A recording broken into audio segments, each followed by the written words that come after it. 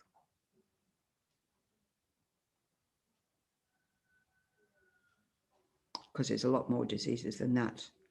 Affliction-caused diseases, as the Buddha said, 84,000. But there's 84,000 antidotes to that as well, water relief. May whatever sufferings there are due to disturbances of the four elements, depriving the body and mind of every happiness, be totally pacified. And may the body and mind have radiance and power and be endowed with long life, good health, and well-being. May we all be endowed with long life, good health, and well-being in order to benefit the world. You know, when I was ordained in the coldest New Zealand at the time in 30 years, it's probably got colder there now, but it was July, deep in our winter. Came back to Vajrayana Institute in Sydney, where I was living, and a beautiful monk said, you go into your room, just, I'll look after you. You've got to stay healthy, well, because how on earth can you benefit others? So this is it, isn't it? That we all, like that, be endowed with long life, good health, and well-being, especially us Sangha, not mentioning singling out, but because we've made that commitment to be of benefit to the world, especially in the Mahayana tradition and the Gelugpa tradition. But all of us in the world, whatever we doing what we can to benefit beings, whatever our capacity.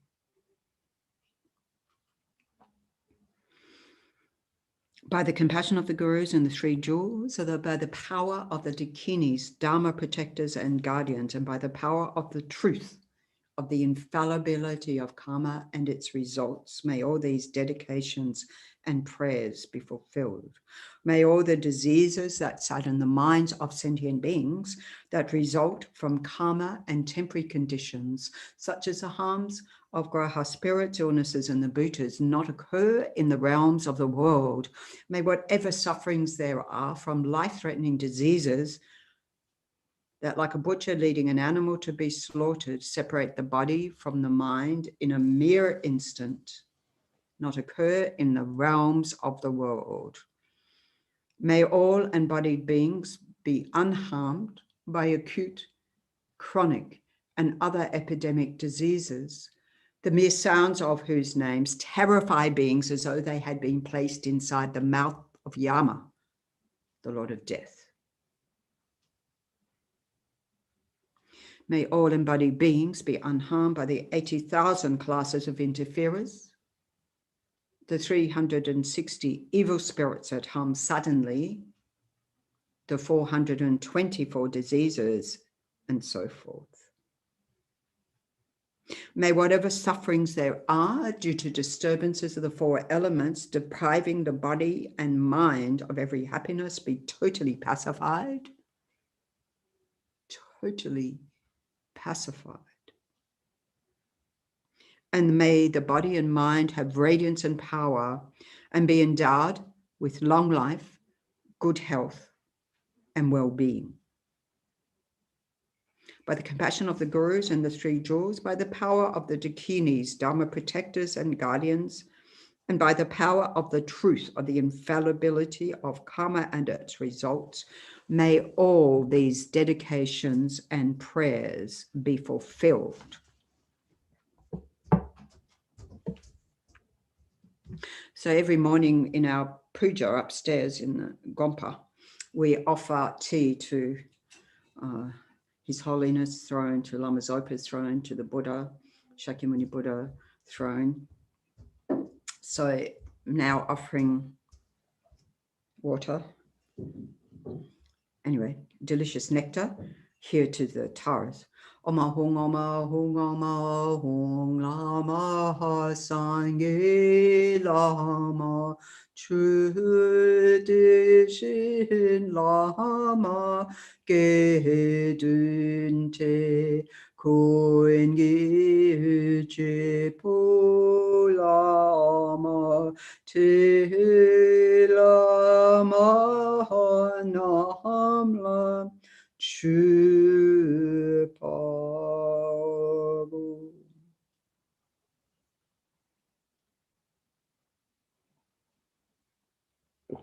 And Margot's having a drink too, on the other side of the camera. Continuing on, the actual prayer known as liberating Sakya from disease. May all the diseases that sadden the minds of sentient beings that result from karma and temporary conditions, such as the harm of graha spirits, illnesses, and the bhutas, not occur in the realms of the world. May whatever sufferings there are from life-threatening diseases that, like a butcher leading an animal to be slaughtered, separate the body from the mind in a mere instant, not occur in the realms of the world. May all embodied beings be unharmed by acute, chronic, and other epidemic diseases, the mere sounds of whose names terrify beings, as though they had been placed inside the mouth of Yama, the Lord of Death. May all embodied beings be unharmed by the 80,000 classes of interferers, the 360 evil spirits that harm suddenly, the 424 diseases, and so forth. May whatever sufferings there are due to disturbances of the four elements depriving the body and mind of every happiness be totally pacified.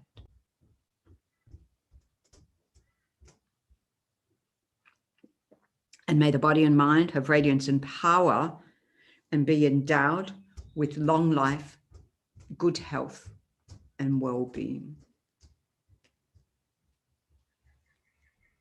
By the power of the gurus and the three jewels, by the power of the dakinis, dharma protectors and guardians, and by the power of the truth of the infallibility of karma and its results, may all these dedications and prayers be fulfilled.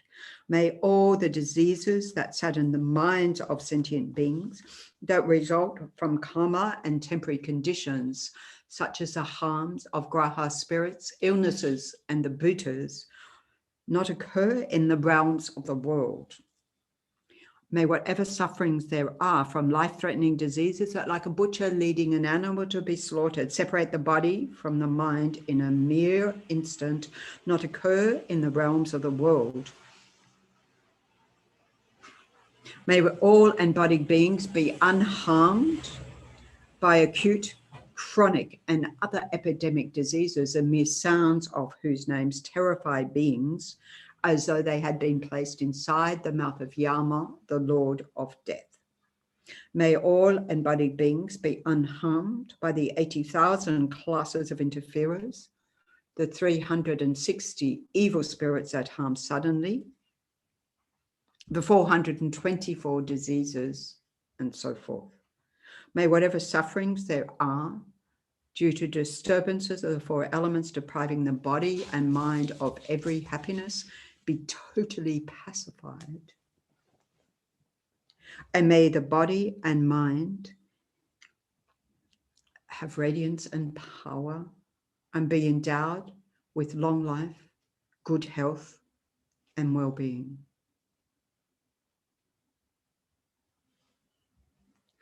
By the compassion of the gurus and the three jewels, by the power of the dakinis, dharma protectors and guardians, and by the power of the truth of infallibility of karma and its results, may all these dedications and prayers be fulfilled.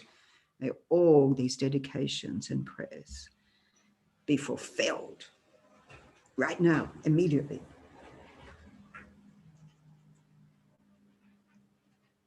Final dedications.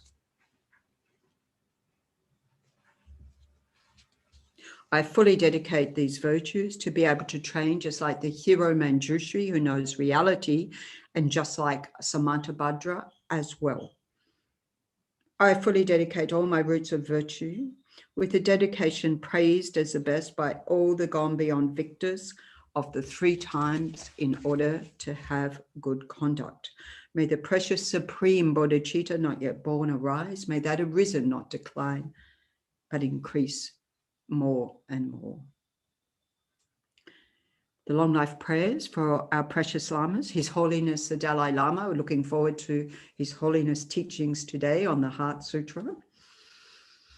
The wish-granting, wish-fulfilling jewel, source of every single benefit and happiness in this world, to the incomparably kind Tenzin Gyatso, I beseech, may all your holy wishes be spontaneously fulfilled. And for our precious Guru, Kyabje Lama Zopa Rinpoche, thank you so much for giving us this instruction, for this advice, for the benefit of the world, giving us some sense of power. And, you know, every time I go into my little hut, I see that beaming face, or into the Gompa of Rinpoche, and just think, yeah, we're doing good. We're doing the right thing, and rejoice, rejoice, rejoice. You who uphold the subduer's moral way, who serves as a bountiful bearer of all, sustaining, preserving, and spreading Manjana's victorious doctrine, who masterfully accomplishes magnificent prayers honoring the 3 sublime ones, Savior of myself and others, your disciples, please, please live long. Please, please live long.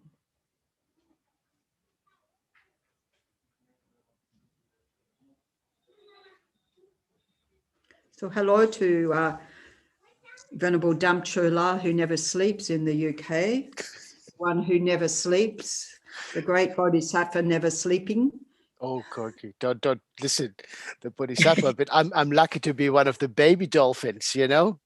I heard you mention. You were listening. I was listening. I was getting ready. I thought I listened in. It was really lovely to hear that, you know, your DB group inviting Gyalpo, and you know, I think it's so lovely. And when you said, you know, it must sound like thunder, like I heard of elephants, you know, and how it might sound to little aunt, and the aunt again, that sort of reminded me a little bit of Rinpoche, because she does, you know, the prayer for aunts. But it's really, really funny what you sort of, some of the things you said. I mean, you're definitely more the orca part, you know. As I said, I'm sort of down the, right? You know, I'm just about to, you know, sort of little dolphin just popped out and go, no, what's this? But the way you were saying things at the end, you so reminded me of Rinpoche when he talks. You were channeling, you know, the way you were making points. It really sounded like you sort of have your inner little Lama Zopa channeling through. It was really wonderful. I'm happy to remind you of Rinpoche anytime. Yeah, no, it was really the way, I can't even do it, the way you were, you know, when he sort of really makes a point, he really goes like, oh, you know, that sort of, what you said, I thought that is so Rinpoche. And when you then went, when I see Rinpoche's smiling face, you know, he definitely comes through with you, which is lovely to have that connection. We're so lovely to have this. You know, and it's everyone I know has met Rinpoche. is really always beaming. So one day. One day. So I think you're creating multiple causes for that. So I'll let you continue. I mean, in a selfish way, long may the pandemic end so we have time to communicate more. No, but but do you know what? What was also really nice? Did you have a chance to look at the newsletter yet? No. There's a lovely quote by Zona's 17th Karmapa. You know what you said a few weeks ago about the offering, from within, and you said it, to truly bring benefit, bound of benefit, we have to be thinking inward, and that we have to examine our motivation. And again, I was really pondering this week with Denise. I thought, crikey, and sometimes you get this mental block, and that came up, and I thought, and suddenly you get this little quote again, and it helps you. And I thought, again, sort of what you're referring to, again, that true nature of, and like what we do here, it is a gift, it is a gift to us and gift to others. And it has to be done with the purest of motivations, to be sincere. Absolutely. So, and it's always lovely, to take over from you, just even listening in. It's really, ants, elephants, orcas, and dolphins. Dolphin energy is fantastic. Go for it. Yes, but it's really nice. It's I've never heard nurses described as dolphins and orcas, but no. The terrifying ones. You do as you're told. But she said they're terrifying, but they're full of compassion. It's out of compassion and wisdom. Yes. Yeah, they're quite social animals, aren't they? Yeah. Anyway. Okay. Lots of love. Thank you very much. And thank you to the wonderful crew at Chenrezig Institute for hosting us all this time. Did you say I think I'll see you at the other end. Oh, yeah. I see you at the other end. Yeah. I think Tony's back, isn't he? Venerable Tony. No, yeah, but I'm doing 11 and I'm doing that time slot and we switch. All right. Yeah. So he goes like, it's that damn show. Anyway, thank you very much for getting Venerable Pende on board. Yeah. No, he said he would. Yeah. And then he said, and then I prompted him a few times. He said, I'll tell you when I will. And so now he's hooked. Bless him. I had a feeling when I saw your name, I thought, that doesn't look like Chokila. No, that's Pendela. Always that time's Pendela. Oh, bless. No, it's lovely to see your influence, spread again. You spread those lovely Dharma wings and get, like the mother Dharma hen. Bring them all in, coop them all in. I think Mother Dharma bush turkey around here. Anyway, another animal on board. We don't mind. Take care, Chokila. Love. And you. Love. Good morning, everyone. My name is Damshu. As you heard, I'm based in the UK. It's always wonderful to take over from Chokila. She's such a wonderful, warm character. And,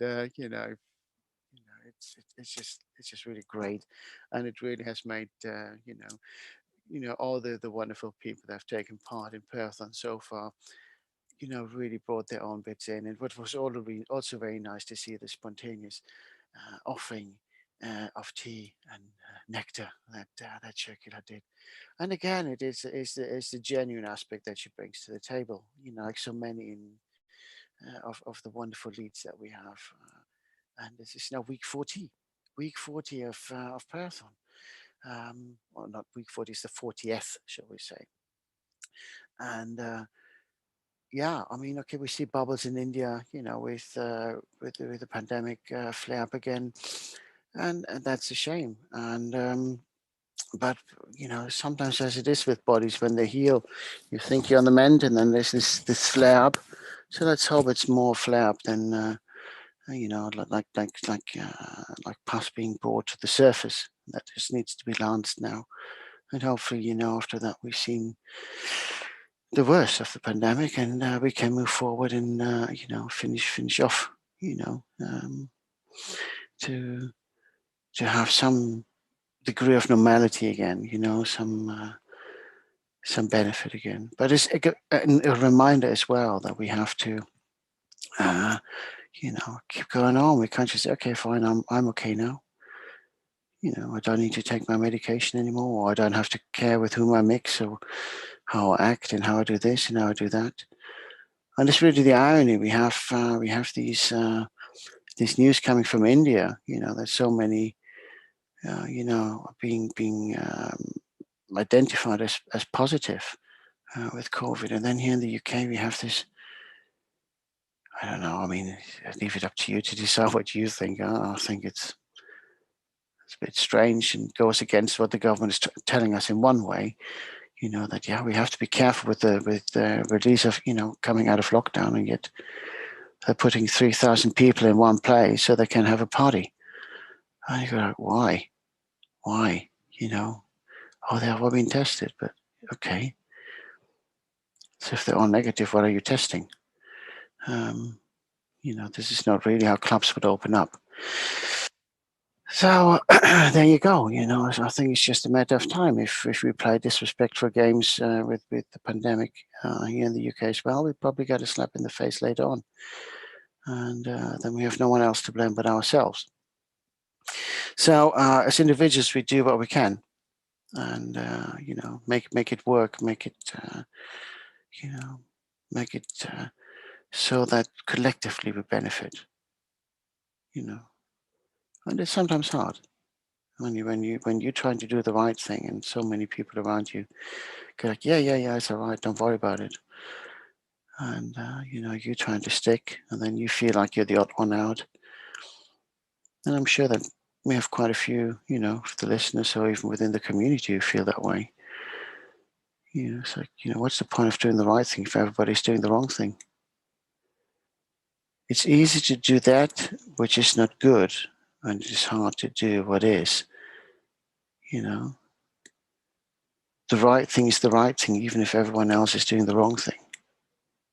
That's what we need to remember. As I said, to check it out, come up, I put it really sort of in a nice way. Before we do any Dharma practice, or before we commit any activity, we have to analyze and check if our intention and our motivation aligns with the Dharma. Only then can we understand what we have in our hearts, and we have to examine this to decide what actions we can take and which ones to give up. So sometimes, for collective good, we have to compromise. Some will give more than others. Others will take, sometimes taken for granted, but it's always something like that. But don't let your generosity, change you, for the worse. If you're kind enough to put the extra effort in and give what you can with a pure heart, with the purest of intention, that's all you can do. That is the thing. Whether we make any offerings in terms of, gifts to friends and family, whether we offer, drinks and water bowls or light offerings and everything else, it has to come from a pure place. Otherwise, we're just going through the motions, and it really doesn't carry any benefit. So, stick to your true nature. Okay. So if we take a few moments and just take a few breaths.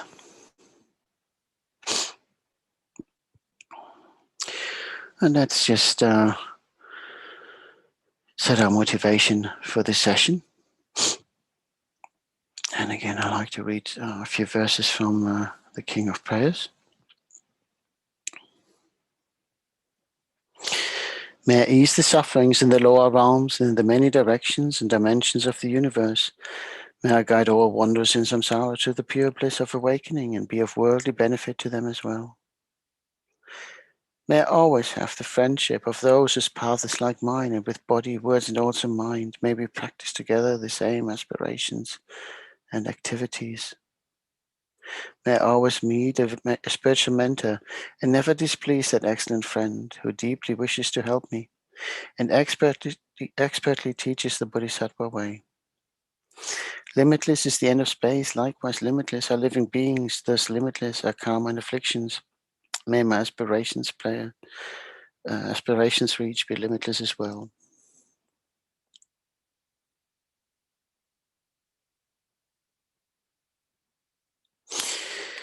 it was also very nice to hear when I had a chance to listen to the handover between Venerable Gompo and Venerable Chucky. And Gompola said, your school is doing tree planting. What a wonderful activity. What a wonderful, wonderful thing to benefit, to make a point, whether it's a single tree or many. There have been so many activities of tree planting initiatives, to help change the climate again, to make a benefit, create an environment again for beings, each tree providing a refuge, whether it's an ant, an owl, the birds that live under. Yeah, the birds that live under, the birds that live in the canopy, or the ants that live at the base of the tree, and the bugs within the bark, and all sorts, an entire ecosystem in itself. What a wonderful, wonderful thing. So, bless you, Gompola.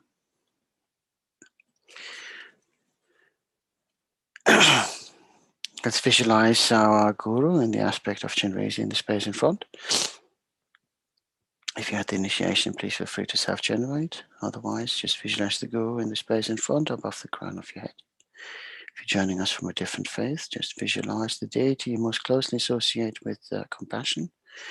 And if you do not wish to engage with deities, just visualize a clear light in the space in front above the crown of your head, and let that light be filled with love and compassion.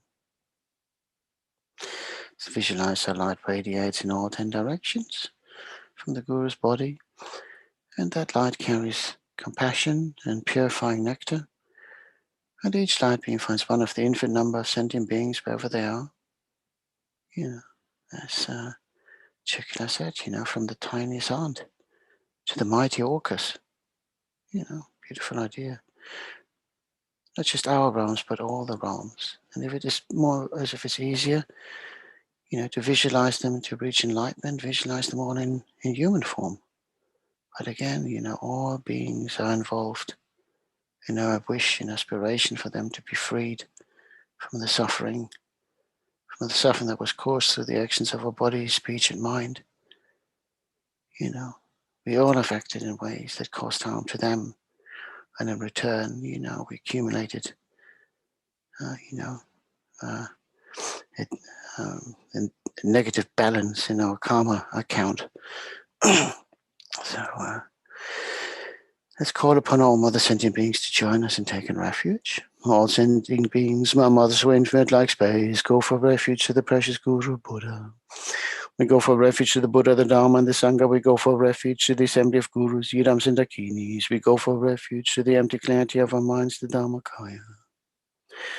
All sentient beings, my mothers who are infinite like space, go for refuge to the precious Guru Buddha. We go for refuge to the Buddha, the Dharma, and the Sangha. We go for refuge to the assembly of Gurus, Yidams, and Dakinis. We go for refuge to the empty clarity of our minds, the Dharmakaya. All sentient beings, my mothers who are infinite like space, go for refuge to the precious Guru Buddha. We go for refuge to the Buddha, the Dharma, and the Sangha. We go for refuge to the assembly of Gurus, Yidams, and Dakinis. We go for refuge to the empty clarity of our minds, the Dharmakaya. Having called upon all mother sentient beings to join us in taking refuge in the Guru is pleased, and as the Guru smiles, we can visualize how the purifying light nectar intensifies, and with it the purifying essence. How we're being cleansed atom by atom and all the spaces between those atoms. Being, all negative karma of past lifetimes and delusions of the mind are being washed away, burned away, to reveal our true Buddha nature. And, the purer we become, the brighter we shine, and we begin to exchange light back with to the Guru. And as we feel more and more with that purifying love and compassion that the Guru so freely gives, we then can also begin to exchange light with other sentient beings who need, our love and compassion. And as more and more of those sentient beings are purified and join in the light exchange, visualize how the darkness of negative karma and delusions is being burned away, pushed back. And we just can become one big light source of love and compassion, a beacon in the darkness that leads others out of the darkness into the path, so they may be liberated from samsara. So as we recite Mani Mantra, we remember that Om represents body, speech, and mind, the aspect that kept us in samsara, but also the holy aspect of body, speech, and mind of the Guru. In order to transform, we need to acquire wisdom and compassion, Mani and Padma, and combine them in Om to transform into the Guru essence. So we recite a few Manis out loud and then on breath. Om Mani Padme Hum, Om Mani Padme Hum, Om Mani Padme Hum, Om Mani Padme Hum, Om Mani Padme Hum, Om Mani Padme Hum, Om Mani Padme Hum, Om Mani Padme Hum, Om Mani Padme Hum, Om Mani Padme Hum, Om Mani Padme Hum, Om Mani Padme Om Mani Padme Hum, Om Mani Padme Hum, Om Mani Padme Hum, Om Mani Padme Om Mani Padme Om Mani Padme Om Mani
Padme Om Mani Padme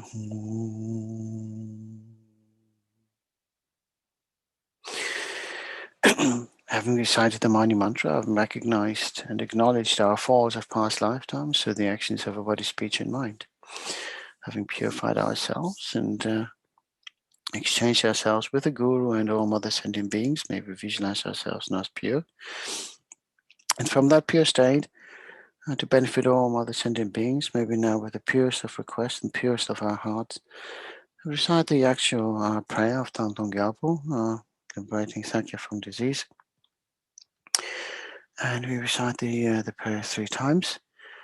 And what we can do, if we're reciting 3, we can apply maybe 1 recitation to body, 1 recitation to speech, and 1 to mind.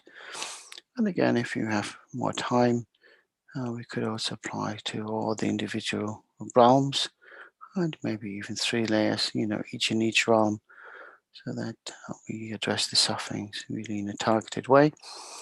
But, in this case, because we only do the 3, let's visualize for all mother sentient beings collectively, the body, speech, and mind as we recite. So maybe visualize as we recite also how all the sick are being restored to good health, or those who have passed beyond are reborn in favourable conditions, and those who have suffered other hardships, either by observing, the suffering at first hand, or made encountered financial hardships, how they will be given whatever sort of wealth and support is needed for them to overcome that suffering, so that they may take care of themselves and the families and the community at large. May all the diseases that set in the minds of sentient beings that result from karma and temporary conditions such as harms of grass, pits, illnesses, and the Buddhas not occur in the realms of the world. May whatever sufferings there are from life-threatening diseases that, like a butcher leading an animal to be slaughtered, separate the body from the mind and means not occur in the realms of the world. May all embodied beings be unharmed by acute, chronic, and other epidemic diseases, the mere sounds of whose names serve our beings as though they have been placed inside the mouth of Yama, the Lord of Death. May all embodied beings be unharmed by the 80,000 class of interferers, the 360 evil spirits that harm suddenly, the 424 diseases, and so forth. May whatever sufferings there are due to disturbances of the 4 elements, depriving the body and mind of every happiness, be totally pacified.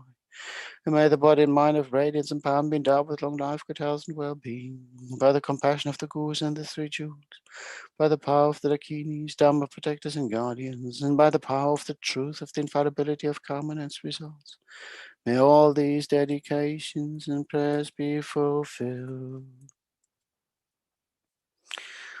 If you think about it, so if you apply this, for example, for mind, thoughts become words. So if you had negative words, that can easily, negative thoughts, it can easily transform into words. So let's, dedicate the first recitation to the purifying and healing aspect of the mind, that no suffering may come to take root there. Second recitation, we think about the words, let's reduce the suffering that is created through words. Whether we talk somebody down, whether we talk ourselves down, and also recognize the suffering that can be expressed through the words. So those who are in pain may not communicate at the calmest level with us. So the aggression there is not directed against us. It might just be pain talking, the suffering talking. That's the skill, when we don't know, we might dance around. As Churkin said, like little dolphins, not sure. But if you're confident enough, you've seen it all, you know how to deal with it in a different way. So second recitation is for the suffering of speech. May all the disease that set in the minds of sentient beings that result from karma and temporary conditions such as the harms of grass, pits, illness, and the Buddhas not occur in the realms of the world. May whatever sufferings there are from life-threatening diseases that, like a butcher leading an animal to be slaughtered, separate from the body from the mind in the means not occur in the realms of the world. May all embodied beings be unharmed by acute, chronic, and other epidemic diseases, the mere sounds of whose names serve our beings as though they have been placed inside the mouth of Yama, the Lord of Death.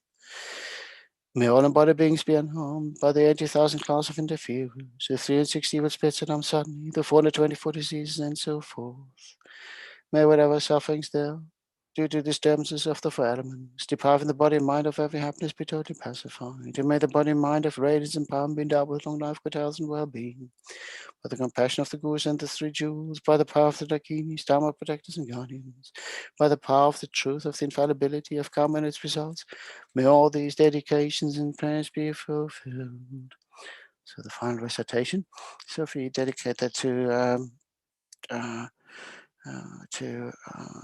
body, so with a pure mind and a pure speech, we can have such an impact on healing.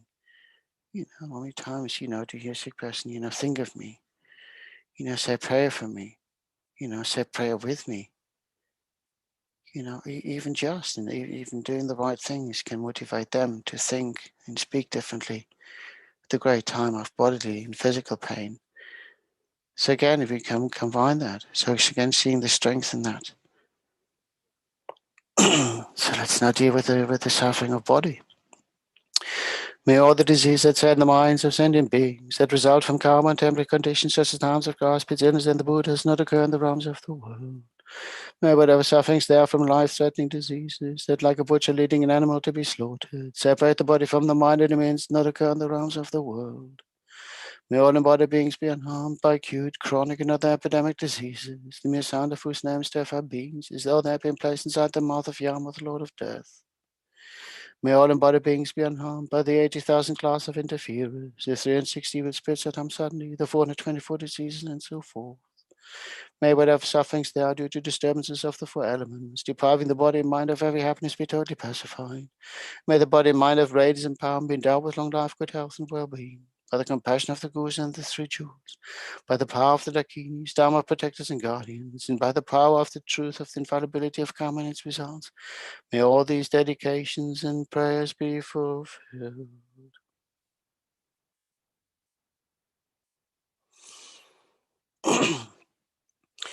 Having recited the prayer, with a strong belief and wish and trust in the prayer, visualize the effects of the pandemic, being burned at the seed, why at the seed? Because if we just, cut the, trim the hedge still is there.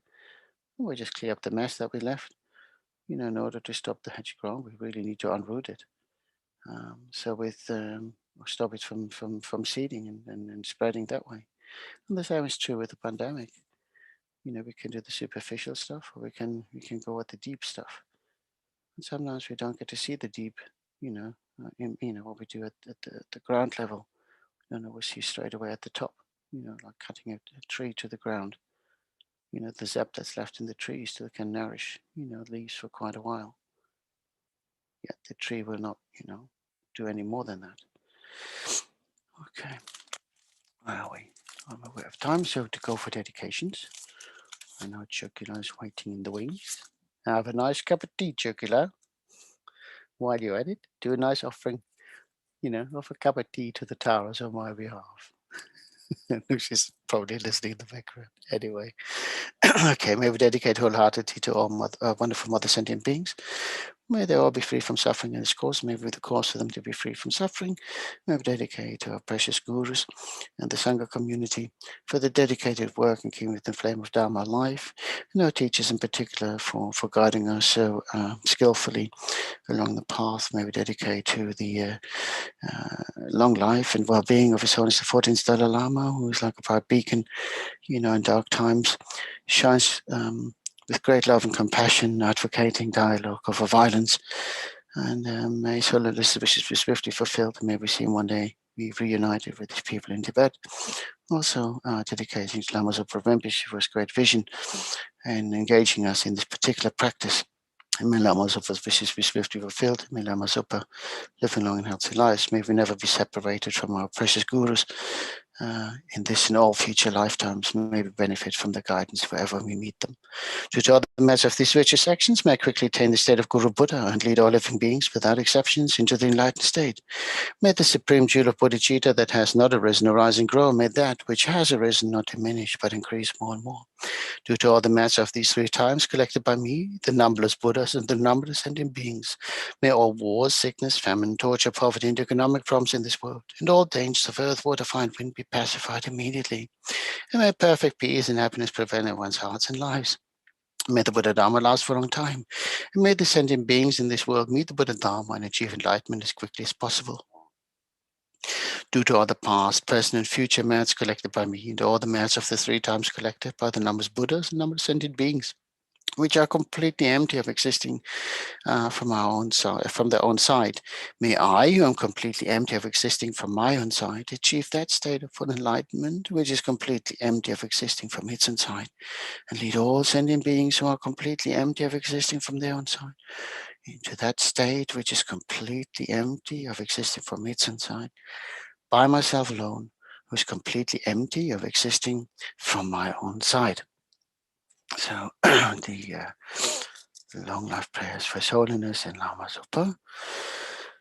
Gangri Rawe Kebe Shinkandi Penang Deva Malu Jungwe Ne Chenrezig Tenzing Gyatso Yi Shape Site Badu Thank you Chi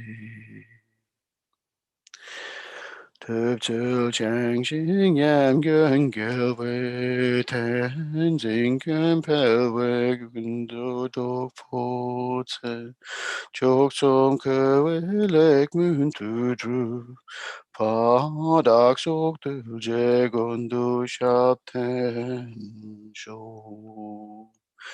Thank you very much, everyone who joined me in this session. Thank you very much for joining Prayerathon on a weekly basis with some wonderful feedback from you guys out there, whether you're watching live or recording.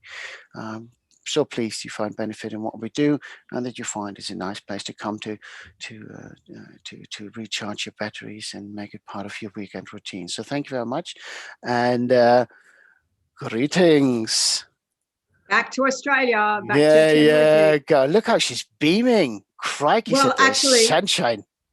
Actually, it's not the sunshine. It's the fact that user error. I had yesterday unplugged some of the lights from Tara without knowing I did. So this side of the altar was a bit in dark. So now we're totally illuminated with Tara's, which is so brilliant, isn't it? It's wonderful. And you know what's always nice? Sunshine Coast, you and Sunshine Coast, my end. You know, you're known to be the Sunshine Coast, and Eastbourne. Yes. Eastbourne is referred to as the Sunshine Coast of the UK. Ah. Yes. So lovely that. So we spread love and warmth and rays. The illumination of wisdom. Yes. You see, it always works well. Very good. Anyway. Can I say good night to you? Are you going to get some sleep? Well, I have to have a look because, yes, I mean, as you reminded me, I mean, I should know, I sent it in the letter as well. His Holiness is teaching. I have to check, you know, the link, and then when I'm on next. So, but I'm sure I'm going to be listening partially if I'm here. So it'll be on afterwards. I'm sure the boss. I'm sure the boss will understand. I'm sure the boss will. In fact, the boss, when the boss was here, or they call him His Holiness, I used to say, like I'd say, so who makes the decision here? And they say, the big man. Yeah. The big man. And when he was here, I remember being at a teaching where His Holiness said, you must get 8 hours sleep because if you don't, you must get a good night's sleep. So then you can practice, then you can meditate, then you can do all of this. So please do. Oh, I do get sleep. You know, I don't know why people think I don't. I'm actually, you know, I take any opportunity to have a wink. Okay, well, I'm glad to hear because we're all concerned about your well-being. Oh, bless you. Unless I'm already going to Lally. Anyway, check it out. I'll catch you later. Much love. Bye-bye. Ciao. Okay, so speaking of His Holiness, one of the favorite dedications, of course, from Shantideva's Bodhisattva's Way of Life that His Holiness, you know, will recite frequently. Thought to set our motivation with this for this session. May all beings everywhere plagued by sufferings of body and mind obtain a notion of happiness and joy by virtue of our merits. May no living creature suffer, commit evil, or ever fall ill. May no one be afraid or belittled with a mind weighed down by depression. May the blind see forms and the deaf hear sounds. May those whose bodies are worn with toil be restored on finding repose. May the naked find clothing, the hungry find food. May the thirsty find water and delicious drinks. May the poor find wealth, those weak with sorrow find joy. May the forlorn find hope, constant happiness and prosperity. May there be timely rains and bountiful harvest. May all medicines be effective and wholesome prayers bear fruit. May all who are sick and ill quickly be freed from their ailments. Whatever diseases there are in the world, may they never occur again. May the frightened cease to be afraid and those bound be freed. May the powerless find power and may people think of benefiting each other as long as space remains as long as sentient beings remain. Until then, may I too remain to dispel the suffering of transmigratory beings. So I'd say for myself, I always love to, when I'm invited to offer a Buddhist prayer at an interfaith service, I like to offer this one because, you know, everybody in the world can, religion or not, can resonate with the sentiments here by Shantideva.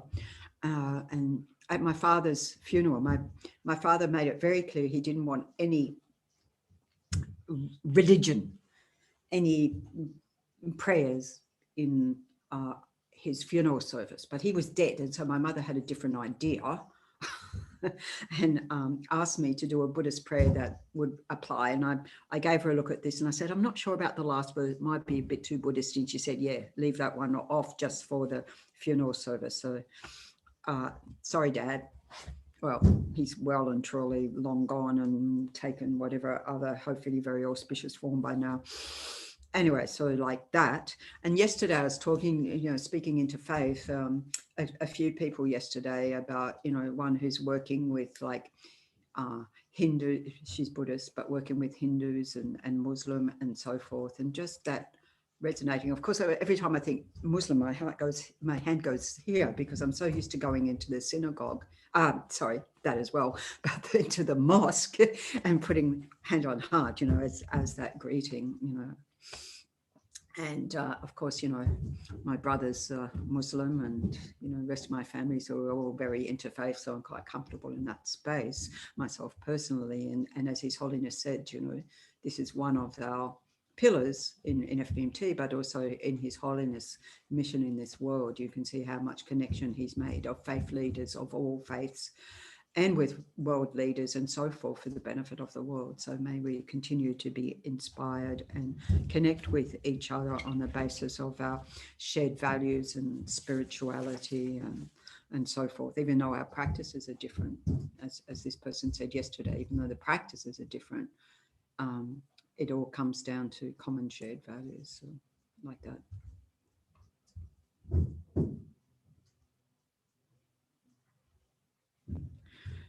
So turning to the actual prayer of the Vajra speech of Mahasiddhi Thangtong Gyalpo, the blessed prayer known as liberating the Sakya from disease.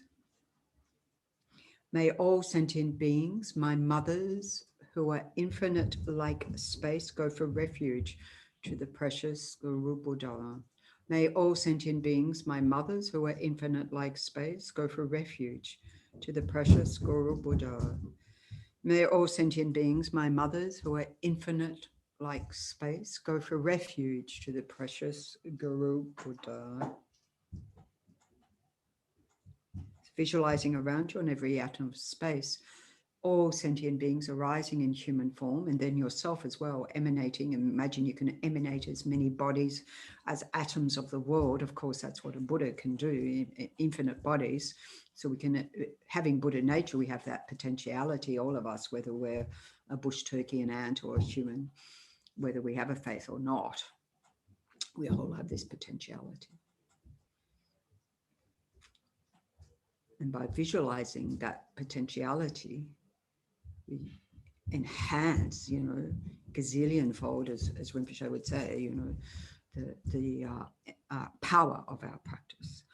All sentient beings, my mothers, who are infinite like space, go for refuge to the precious Guru Buddha. So in front, you know, visualizing the Buddha inseparable from your own Guru, from your own lamas, teachers, and so forth, that they, with great homage and respect and understanding, whatever understanding we have of the qualities of these great realized beings, which is a reflection of our own, you know, potential qualities, Sangha, having purified all our negativities, afflictions, as we're talking about here, and affliction caused diseases, or ceased. And on top of that, having perfected all the perfections, having attained all the realizations that are to be, knowing reality exactly as it is, having the omniscient mind and the infinite power compassion and wisdom to benefit beings, eminently skillfully, exactly according to their needs and predispositions and preferences and interest and stage where they're at and everything. All sentient beings, my mothers, who are infinite like space, go for refuge to the precious Guru Buddha. All sentient beings, my mothers, who are infinite like space, go for refuge to the precious Guru Buddha. All sentient beings, my mothers, who are infinite like space, go for refuge to the precious Guru Buddha. We go for refuge to the Buddha, the Dharma, and the Sangha. We go for refuge to the assembly of gurus, yidams, and dakinis. We go for refuge to the empty clarity of our own minds, the Dharmakaya. All sentient beings, my mothers, who are infinite like space, go for refuge to the precious Guru Buddha.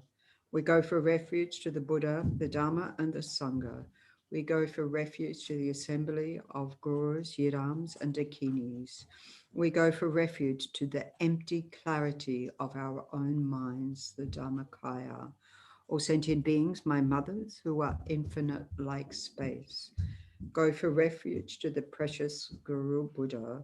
We go for refuge to the Buddha, the Dharma, and the Sangha.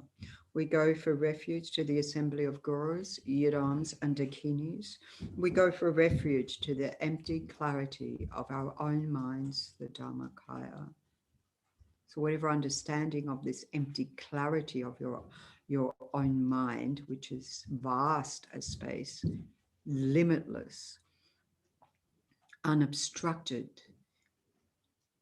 completely luminous, clarifying reality, like the sun rising in the world, in the vast, spacious sky of the Dharmakaya, the wisdom body of a Buddha, fully realized our own potentiality, having all the realizations as ourselves, as Kyabje Lama Zopa Rinpoche says, we must, us Westerners, for the Dharma not to go down in the world.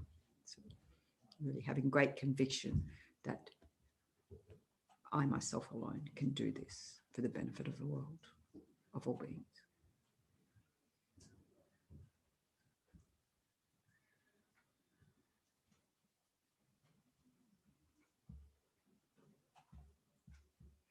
And out of that vast wisdom mind, truth body of a Buddha, wisdom body, the mind can't help but generate compassion, altruistic compassion, not bearing to see the suffering in the world, just like Arya Chenrezig, doing all those practices for the benefit of the world, and then having one moment of tears coming, and then Tara, white Tara, green Tara, and all the other Taras emanating will help, liberating beings, having the swift power to benefit the world. This mind of infinite altruistic compassion in whatever embodiment, visualizing above the crown of your head and all the heads of yourself emanated on every atom of space, as well as all other sentient beings emanated on every atom of space, as much as your mind can hold as vast as space. And as we recite the mantra of great altruistic compassion on Mani Padme Hum, just visualize that healing energy, soothing this pandemic, soothing the fears, the depressions, the overwhelm, the when's it going to end, all of these negative states of mind or disturbed states of mind just in the basis of the pandemic, but then we can extend out to all other physical, mental ailments, all emotional despair and depressions and so forth, everything that disturbs the mind. And this healing, soothing nectar and light filling your body, the bodies of all those around you, emanated on every atom of space, pacifying, healing. This is the power of compassion. Om Mani Padme Hum, Om Mani Padme Hum, Om Mani Padme Hum, Om Mani Padme Hum,